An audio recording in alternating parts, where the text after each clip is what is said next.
Alors, bonjour, toujours en direct de l'Apéronie, puisque ça ne se dépêche pas de pisser à ce point-là. Alors, vous voyez, la barbe pousse, etc. Et donc là, j'ai suivi les informations.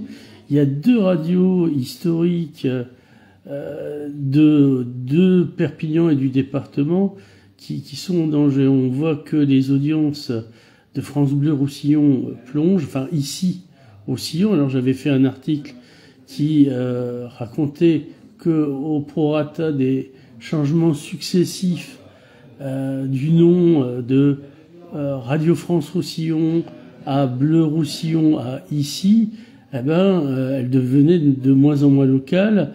Là où elle allait bouger, c'est-à-dire faire des plateaux en direct, elle en faisait de moins en moins parce qu'elle expliquait que oui, non. Par contre, on voyait leurs bannières partout.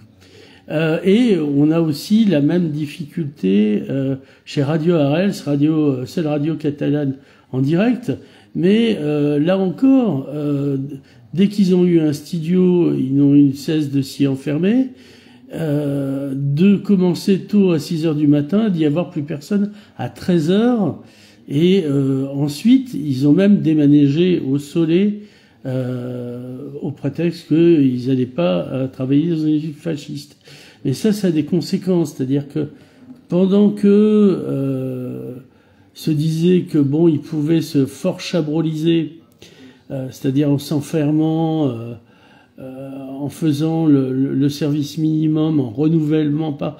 Alors notamment, il y a eu l'épisode sur France Bleu qui expliquait que ils pouvaient pas passer beaucoup de musique locale parce que c'était compliqué, c'était pas eux qui programmaient, etc., etc.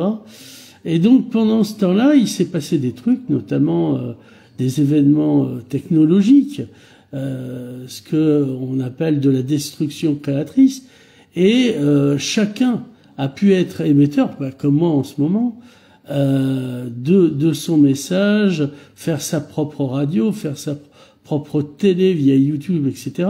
Et eux n'ont pas tenu compte de ça.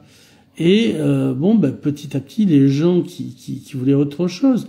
Alors, on a eu deux niveaux de jeu, c'est-à-dire qu'il y a les gens, le local, ils en avaient plus rien à foutre, parce que vu la représentation de la presse locale, c'était une espèce de ronron, donc c'est qu'il devait rien se passer. Et puis, il y a eu les personnes qui sont hyper localisées, qui sont intéressées à des trucs vraiment de proximité. Donc, ce qui était censé être des médias de proximité sont isolés en donnant leur version de la proximité, c'est-à-dire que ils ne parlaient plus tant Radio Arels que ici Roussillon que depuis leur propre allégorie de la caverne. Et ça correspondait de moins en moins à ce qui se passait à l'extérieur, qui bougeait malgré tout, bien qu'ils n'en parlent pas. C'est pas parce que on n'en parle pas que le monde continue pas de bouger. Et donc là, on arrive, ils nous disent « Ah, mon Dieu, mais qu'est-ce qui arrive ? Il y a moins d'audience, on n'a plus de sous, nous dit Radio Arels. » Alors, il y a eu ce phénomène-là, c'est-à-dire que le phénomène de subvention publique a baissé. Donc ils sont isolés, ils se retrouvent tout seuls et ils se disent mais qu'est-ce qu'on peut faire, redonnez-nous de l'argent. Ben non, écoutez, il va falloir à nouveau reprendre votre bâton de pèlerin, aller vous voir sur les places publiques, faire des directs plus longs, des émissions, traiter des dossiers et pas faire de la musette. Donc voilà, c'était le message d'aujourd'hui et je vous remercie.